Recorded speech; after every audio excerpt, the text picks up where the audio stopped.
नमस्कार। संतोष की रिपोर्ट में आप सबों का स्वागत है।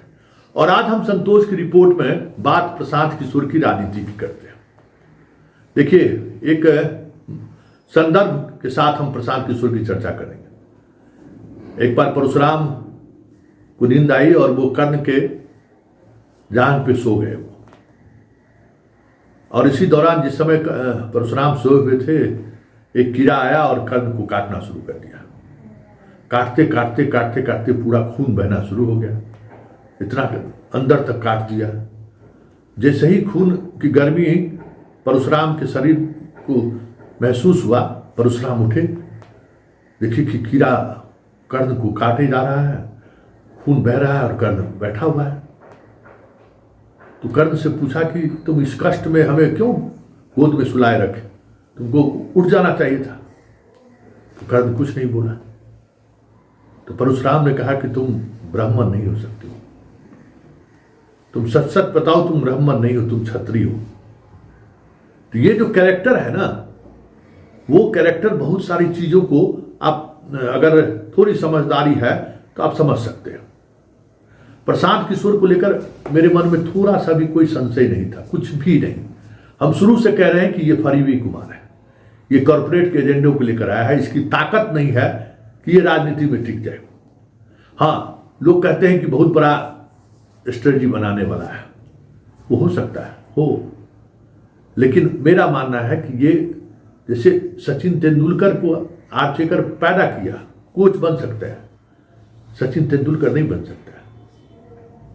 धोनी ही बन सकता है, उनको खिला टिप्स देने वाला धोनी नहीं कभी बन सकता है। ये मान्य चीज है। आप कितना बढ़िया बात, कितनी बढ़िया रणनीति बना सकते हैं, वो भी ग्राउंड के बाहर। ग्राउंड एक अलग चीज है, वहां परफॉर्मेंस करने का एक अलग जील होता है, वो हर किसी में नहीं होता है। पर्दे के पीछे सियासत करना और पर्दे से बाहर निकलकर सियासत करना, दोनों में बहुत बड़ा फर्क है। टेबल पर सियासत करना और जमीन पे जाकर सियासत करना, उसमें भी बहुत बड़ा फर्क है। तो प्रशांत किशोर में यही फर्क हम बार बार कहते थे कि इस फर्क को समझिए कि प्रशांत किशोर कभी नेता हो ही नहीं सकता है। जितनी एरोगेंसी है, जितने अधैर्य है, दूसरी की बात वो सुन ही नहीं सकता है, उसमें ताकत ही नहीं है दूसरे की बात सुनना, बस मेरी बात सुनो। और यही वजह है कि जिसके साथ इन्होंने पहला काम किया, फिर दोबारा कोई इनको रखता नहीं है, इसी मिजाज की वजह से कि जरूरत से ज्यादा अपने आप को एक स्मार्ट और काबिल समझते हो। और राजनीतिक तौर पर राजनीतिक आंदोलन कैसे चलाया जाए, राजनीतिक आंदोलन का नेतृत्व कर रहे हैं, तो हमें कहां तक, किस सीमा तक उस नेतृत्व को लेकर डटे रहना है, वो सब कुछ समझ नहीं है। कल जो कुछ भी पटना के शहर में हुआ, जिस तरीके से हुआ, हमें लगता है कि ईश्वर ने प्रशांत किशोर को एक बड़ा मौका दिया था। जीवन में दोबारा मौका प्रशांत किशोर को ये नहीं मिलेगा, जो मौका कल डाक बंगला चौराहा की तरफ मार्च करते हुए मिला। वो सिर्फ डटे रह जाते, लाठी डंडा चलता, वो खा लेते, क्या कहते हैं, पानी का बौछारा चल रहा था, उसमें खड़े होकर भीग जाते। फिर क्या था, बिहार को एक जेपी मिल गया था, क्योंकि बाकी सब चीज इसके पास है। बाकी राजनीति के लिए जो चीज चाहिए सब इसके पास है, बस चेहरा नहीं है, जो चेहरा ये कल बन सकता था। और उस तरीके से डटा रहता तो आज पूरे प्रदेश नहीं, देश के स्तर पर इसकी एक अलग पहचान स्थापित हो रही। हर कोई केजरीवाल नहीं हो सकता है। केजरीवाल ने लड़ाई लड़ी है ग्राउंड जीरो पे, पोल पे चढ़ के बिजली को ठीक किया है, पानी का टोटी ठीक किया है, तब केजरीवाल वहां पहुंचा है। बस बंद कमरे में रणनीति बना के कोई केजरीवाल बन ही नहीं सकता। और आज तो साफ हो गया ना कि प्रशांत किशोर जो पूरे बिहार की यात्रा करके एक उम्मीद पैदा किए थे लोगों का कि प्रशांत किशोर कुछ विकल्प के तौर पर सामने आ सकते हैं, लेकिन अब तो साफ दिख गया कि विकल्पहीनता का लाभ क्या प्रशांत किशोर उठाएंगे। ये तो उन्हीं लोगों के हाथों में खेल रहे हैं। ये भी बात कल सामने आ गई कि क्योंकि जैसे ही प्रशासन का फोन इनको आया कि आप वहां से हट जाइए, अब हम लाठीचार्ज करेंगे, बस धीरे धीरे खिसकना शुरू किया और खिसकते खिसकते ऐसे गायब हो गए जैसे लगता है कि ये उस आंदोलन का नेतृत्व कर ही नहीं रहे थे। तो जरा सुनिए, जब भाग खड़े हुए और उसके बाद जो कुछ भी हुआ, गए गर्दनी बाग भी गए, अस्पताल में भी बच्चों को देखने गए, सब कुछ किए, लेकिन जो बात इनको झेलना पड़ा, जो चीज़ें लोगों ने कहा और जिस फुहरपन से इन्होंने अपनी बात को रख दिया, शायद कोई पॉलिटिशियन ये नहीं कर सकता था। पॉलिटिशियन और कॉरपोरेट के दलालों में यही फर्क है। कॉरपोरेट के पैसे पर राजनीति करने वाले और गांव के चौपाटी से राजनीति कर पले बढ़े लोगों में यही फर्क होता है।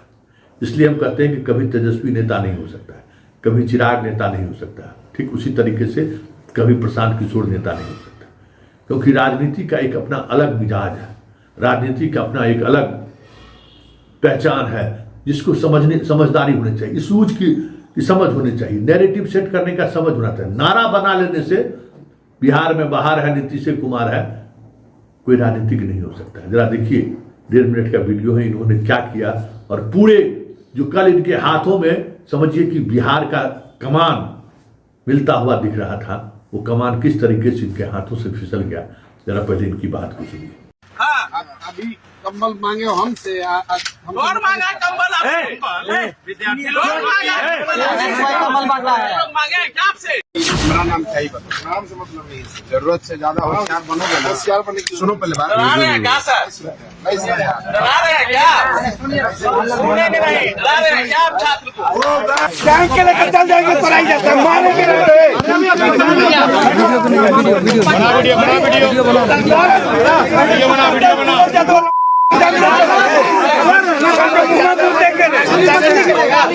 सूरज यादव को कह रहे तू सूरज यादव को कह रहे तुम ज्यादा प्रधान से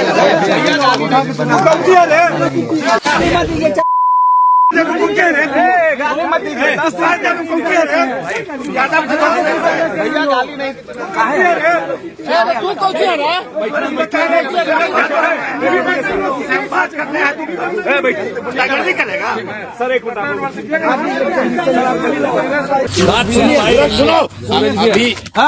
अभी कंबल मांगे हो हमसे। क्या फुहरपन है, कंबल दिए हम और हम ही से बात करते हो। मतलब कोई राजनेता ये इस तरीके से रिएक्ट कर सकता है क्या? कुछ कह सकता है? अस्पताल में गया देखने के लिए तो वहां भी उसी तरीके से, जैसे लगता है कि इसका स्टाफ लोकर है वहां घायल में। अरे तुम क्या जानेगे, वो भी अस्पताल वाला भी देख लीजिए, अस्पताल में किस तरीके का व्यवहार इन्होंने किया है, देखने गए और किस अंदाज में बोल रहे हैं। मतलब कुछ लगता ही नहीं है कि ये आदमी राजनीति व्यक्ति है। एकदम ब्यूरोक्रेसी वाला माइंडसेट है, एकदम ब्यूरोक्रेसी वाला। क्या चलो, कोई पॉलिटिशियन का ये गुण है क्या?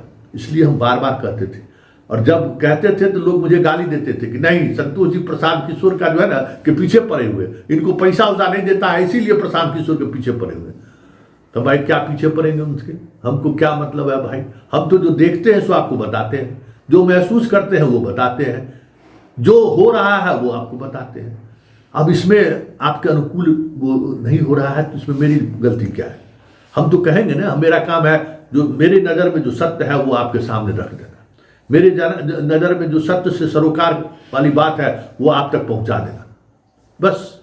और तो मेरा कोई काम नहीं है। वो सत्य आपको कभी कड़वा लगता है, कभी सत्य आपको बड़ी मीठा लगता है तो आप ताली बजाते हैं, वाह संतोष जी ने क्या पत्रकारिता किया है। और जब तीता लगता है तो आप गाली देते हैं, टाइम्स ऑफ यमराज कहते हैं। तो यही तो पत्रकारिता की खूबसूरती है कि आपके प्रशंसक भी उतने ही हो, गाली देने वाले भी उतने ही हो। जब बराबरी का भाव होने लगे ना, तब समझ लीजिए कि आप पत्रकार हो गए। ये प्रशांत किशोर को मैंने फरेबी किशोर नहीं कहा था, इसे ये बहुत बड़ा फरेब का एक आज की तारीख में एक बेस्ट उदाहरण हो सकता है कि राजनीति में कैसे किस तरीके के लोग आ रहे हैं और किस उद्देश्य से आ रहे हैं और उनकी राजनीतिक समझ क्या है, और जनता को किस तरीके से डालिमा दिखा के ठग रहे हैं। सिर्फ बोलते हैं, सिर्फ अपनी बात रखेंगे, गोल गोल गोल गोल गोल गोल, आप उसमें फंसते जाइए। सच सामने है, आ गया ना सच कि वाकई में जो बात हम कह रहे थे पिछले 6 महीने से चीख कर कि प्रशांत किशोर बिहार में राजनीति करने नहीं आया है, क्योंकि ये राजनीतिक व्यक्ति है ही नहीं, ये फरेबी कुमार है, सिर्फ फरेब जानता है, राजनीति का ये ककारा नहीं जानता है। तो आप लोग को नाराजगी हुई। चलिए, एक चुनाव से पहले ही मतलब एक बहुत बड़ा सत्य सामने आ गया बिहार की जनता के सामने कि प्रशांत किशोर किस उद्देश्य से बिहार आया है, और कल अगर ये इसके लोग विधायक सांसद बनेंगे तो जनता के साथ इनका क्या व्यवहार रहेगा, ये भी आज सच, वो सच आज सामने आ गया।